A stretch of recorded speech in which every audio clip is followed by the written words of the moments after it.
Right ఇక హైదరాబాద్ లో మరోసారి కాల్పుల కలకలం జరిగింది. గచ్చిబౌలిలోని ఓ పబ్ లో పోలీసులపై కాల్పులు జరిపారు ఓ దొంగ. పబ్ కు వచ్చిన దొంగను పట్టుకునే ప్రయత్నం చేయడంతో కాల్పులు జరిగినట్లు తెలుస్తోంది. పోలీసులపై 2 రౌండ్లు కాల్పులు జరిపాడా దొంగ. కాల్పుల్లో వెంకట్రెడ్డి అనే కానిస్టేబుల్, పబ్ బౌన్సర్లు గాయపడినట్లు తెలుస్తుంది. దొంగను పోలీసులు అదుపులోకి తీసుకున్నారు.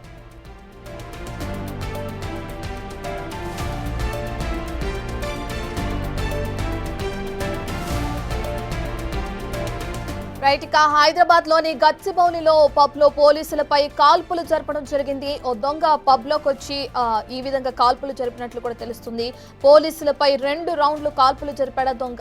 ఈ కాల్పుల్లో అటు వెంకట్రెడ్డి అనే కానిస్టేబుల్, పబ్ బౌన్సర్ గాయపడినట్లు కూడా తెలుస్తుంది.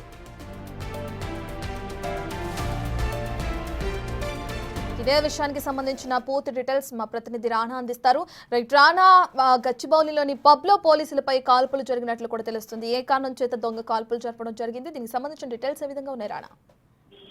పత్తుల ప్రభాకర్ అనే దొంగ మోస్ట్ వాంటెడ్ క్రిమినల్ గా కూడా ఉన్న ఆయన కోసం పోలీసులు ఎప్పటి నుంచి కూడా వెతుకులాట సాగిస్తున్నటువంటి నేపథ్యంలో ఒక క్రెడిబుల్ గచ్చిబౌలిలోని ప్రిజం పబ్ కి ఆ దొంగ వచ్చినట్టుగా పోలీసులకి ఇన్ఫర్మేషన్ వచ్చింది. ఇన్ఫర్మేషన్ బేస్ చేసుకుని అక్కడికి వెళ్లారు కానిస్టేబుల్ వెంకటరెడ్డి కానీ ఇతర సిబ్బంది వాళ్ళందరూ. సో అక్కడికి వెళ్ళగానే ఒక్కసారిగా పోలీసులు అతన్ని పట్టుకుంటే తన దగ్గర ఉన్నటువంటి గన్నుతో పోలీసుల పైన కాల్పులు జరిపినట్టుగా మనకు సమాచారం అవుతుంది. వెంకటరెడ్డికి ఒక బుల్లెట్ గాయం కూడా జరిగింది. దాంతో పాటు ఈ పక్కనే ఉన్నటువంటి బౌన్సర్ ఈ ఆపడానికి వెళ్తున్నప్పుడు అతను పారిపోయే సమయంలో అతను కూడా ఈ యొక్క బుల్లెట్ తగులుతున్నట్టుగా మనకు సమాచారం అవుతుంది. ఆయన కూడా గాయాలైనట్టుగా తెలుస్తుంది. అయితే ప్రస్తుతం అయితే ఎవరైతే ఈ దొంగ ఉన్నారో పోలీసులు అదుపులోకి తీసుకున్నారు. వెంకటరెడ్డిని స్థానికంగా ఉన్నటువంటి హాస్పిటల్ కి తీసుకెళ్లారు. శస్త్రచికిత్స కోసం ఆయన ఇప్పుడే జాయిన్ అయినటువంటి పరిస్థితి కనపడుతుంది. అయితే ఈ కేసులు చాలా సీరియస్ గా తీసుకున్నారు సైబరాబాద్ పోలీసులు. ఎందుకంటే మోస్టెడ్ క్రిమినల్ అయినటువంటి ఇతను ఏ రకంగా ఎప్పటి నుంచి కూడా అతనికి లైసెన్స్ లేకపోయినా ఈ గన్నుని ఏ రకంగా అతను వాడుతున్నాడు ప్రభాకర్ అనేది పోలీసులు ఇంట్రాగేషన్ కూడా చేస్తున్న నేపథ్యం కనపడుతుంది. అతను గన్ను ఎక్కడి నుంచి తీసుకొచ్చాడు ఏంటనే దానిపై కూడా మాట్లాడుతున్నారు. గతంలో కూడా అతనికి చాలా నేర చరిత్ర ఉంది కాబట్టి చాలా వరకు పెద్ద పెద్ద దొంగతనాలు చేసినటువంటి అనుభవం కూడా ఉంది కాబట్టి పోలీసులు ఎప్పటి నుంచి కూడా అతని కోసం చాలా తీవ్రంగా గాలిస్తున్నారు. సో ఎట్టకేలకి ఆయన పట్టుబడ్డాడు. సో పట్టుబడే సమయంలోనే ఈ రకమైనటువంటి సంఘటన జరిగింది. మరొకసారి ఈ కాల్పులు చేసిన దాదాపు 2 రౌండ్ల దాకా కూడా అతను కాల్చినట్టుగా మనకు సమాచారం అవుతుంది. ప్రస్తుతం వెంకటరెడ్డి పరిస్థితి ఇప్పుడు ఇంకా హెల్త్ బులెటిన్ అయితే ఇంకా డాక్టర్లు వెల్లడించలేదు.